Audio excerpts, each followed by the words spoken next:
I did a video the other day explaining training to failure, and that got me thinking a little bit. This topic needs a lot more time than just a 90-second video. I think it's one of the biggest reasons why people get stuck when going from an intermediate to advanced lifter, is getting this wrong.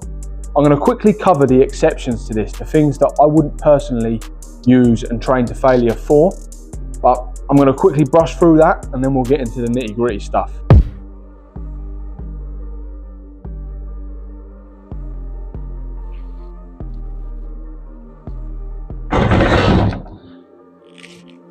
An example would be what I just did there.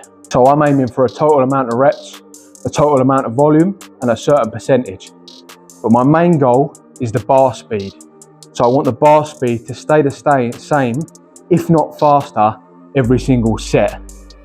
I'm working on something called rate of force development, so I can get stronger in that specific exercise. But my goal is power building. So to look the best I can look, but ultimately the ultimate goal is to be as strong as possible. So these are going to be some of the exceptions for not training to failure. The other exception for me today is I'm about to do ultra wide grip bench, strengthen up my shoulders and improve my technique. I'm not going to go to complete failure here. I'm just going to try and move the same weight with better technique, and as the weeks go on, increase the weight. But I'm not training to failure like I would with my push downs, my dumbbell presses and my other accessory movements. The goal of this movement is to improve the technique and gradually add weight with a minimal effective dosage.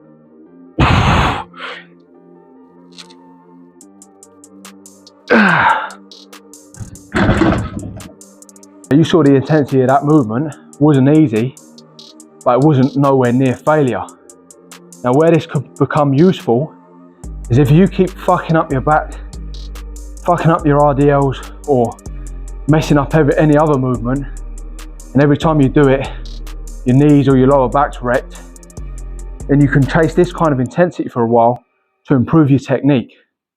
The problem with consistently training to failure on movements that you can't actually do is you're not improving in the technique. So these are just a couple of examples of exceptions of not training to failure. The next thing we're going to cover is when you should train to failure.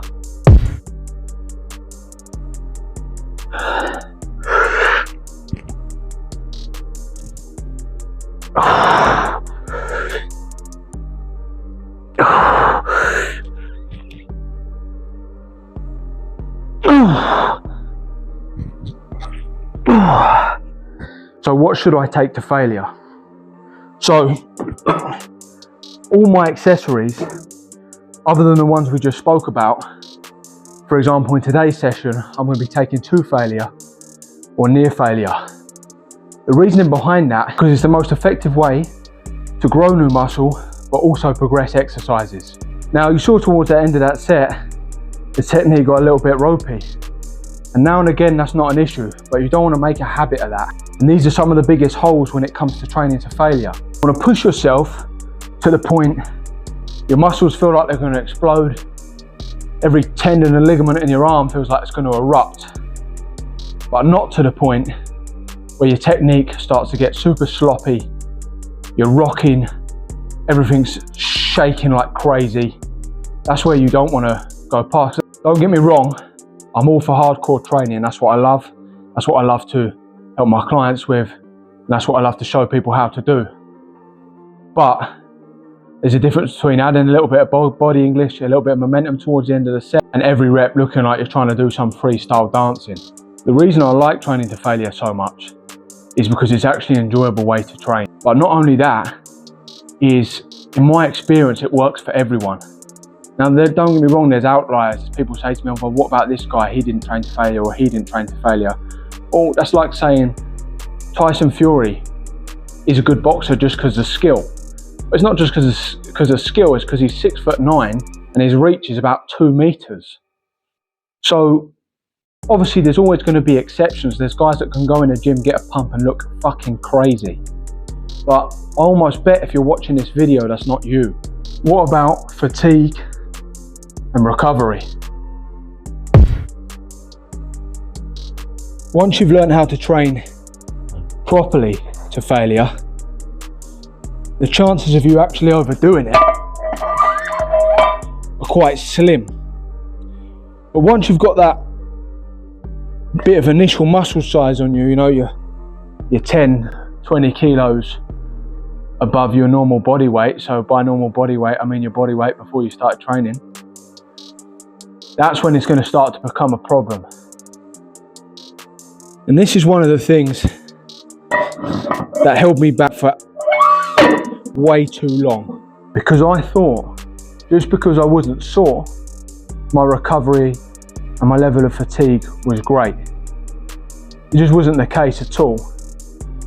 I made a big change about 3-4 years ago, and don't get me wrong, I was already at a good advanced level, but I started to train only 4 to 5 days a week, and the 5th day is optional depending on that level of fatigue that week. This was like, you know, when people tell you about the newbie gain stage, the first year of training or the first 2 years of training, you pack on muscle and you're like, this is crazy, and then things starts to slow down.